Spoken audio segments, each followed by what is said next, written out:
Solve the following equation for y. 5x minus 4y equals 8. We want to solve for y. That means we need to isolate y.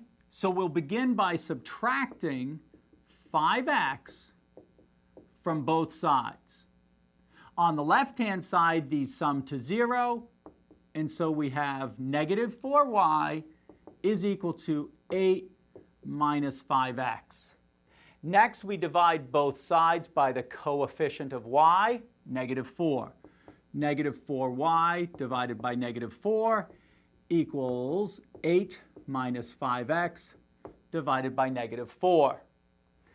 Negative 4 divided by negative 4 is 1. 1 times y is y.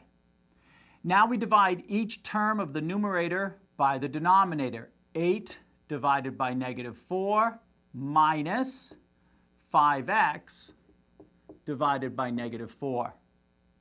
That gives us y is equal to 8 divided by negative 4 equals negative 2.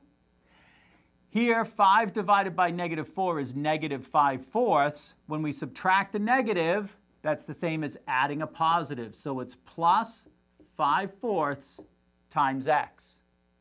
We can rewrite this as y equals 5/4 x minus 2.